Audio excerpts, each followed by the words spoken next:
Dribbles! Martin! Mark! Forward! March! Balik Pinas na naman tayo! Kaya samahan nyo kami sa aming pagmamarcha! Sa paglilibot pala sa probinsyang ito! Merchant Marine Academy or PMMA is one world-class learning institution. Sina Kian at Penzen, world-class din kaya? Ito po ang PMMA sa may Zambales. At katulad na inyo nakikita, ayan po yung mga kadete.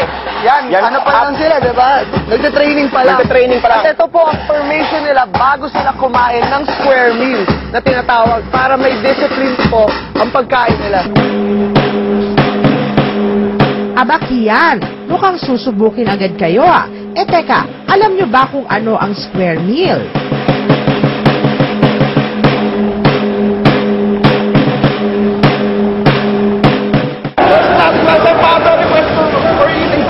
Rosa, bakit parang nabubulol ka?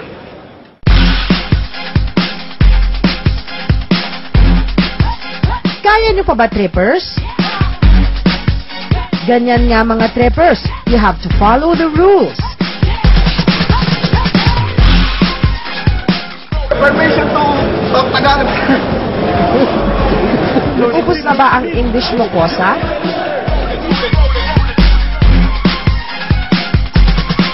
Good job, trippers! Nalagpasan nyo ang unang pagsubok.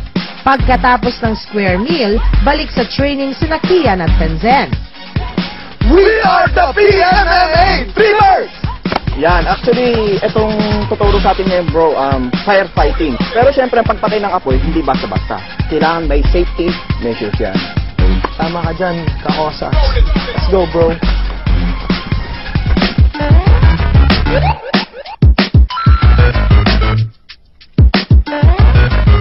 Bago sila sumabak sa actual firefighting lessons, konting briefing muna.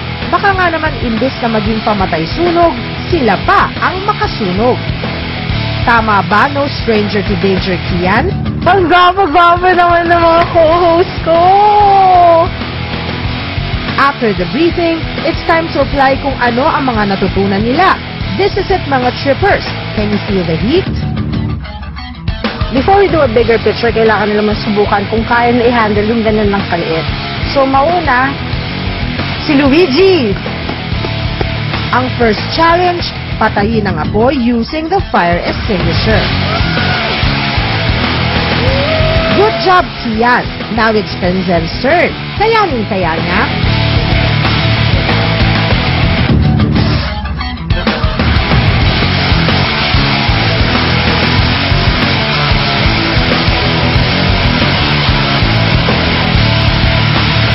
Anong nangyari, Kosa? Ayaw mamatay! Kapag kayo po ay nasunog, wag po si person ang tatawagan nyo. Kasi tignan mo, naging uncontrollable na po yung fire. Naubusan ako ng ng CO2 eh. Mahina na yung buga kaya hindi ko siya napatay agad. Kaya naman pala eh. Buti na lang may backup. Kung hindi, baka lalo kang natusta sa init. After putting out a small fire, can they extinguish a bigger one? Pagkatapos ituro sa kanila yung basics, kailangan naman mas malaking apoy ang kailangang pahakin o itakel ng ating mga drippers. Kitang-kita na naman sila dyan, di ba? Si Penzen pa ang nasa second sa harap, mukhang napakatapang nga ni Kakosa. Pero actually, takot siya sa apoy. Bakit kaya? Dahil sina Kian at Penzen ang may hawak ng fire extinguishers at sila ang naturingang firefighting trippers, sila na lang ang lumapit. How does it feel to actually become a fireman for like 5 minutes, 10 minutes? The heat is on. Talagang, it doesn't look as easy as it seems. Some people think, wow, madali na yan. Pero pag nasa actual situation ka ng life and death, kasi pwede magkamali kayo, tapos masunog yung buong katawan ng mukha mo. Oo. So, mararamdaman yung init at saka yung pressure. Kaya kailangan mo sundin talaga yung tinuro sa'yo. Kailangan talaga yung teamwork eh. Kunyari, hindi kami nagtulungan. Nasa likod si Penzen o ako, nasa likod nakahawak sa Takot yun sa dulo. yung nasa unahan mo, you have to protect him. Kasi kung malakas yung pressure ng water, baka ma-attract siya. So, teamwork talaga, tulungan. When it comes to world-class facilities, hindi magpapahuli ang PMMA. Updated yata sila sa lahat ng bagay. Their classrooms, laboratories,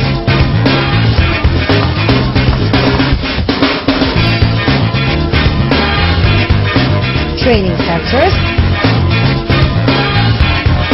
at ang pinagmamalaki nilang simulators na first in Asia.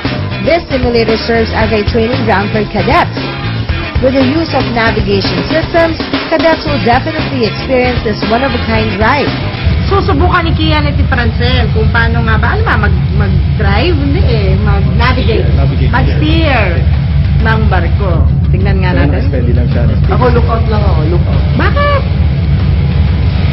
At pwede ka rin magpaka-Bruce Almighty dito. Dahil lahat ng hiling mo, pwedeng mangyari dito.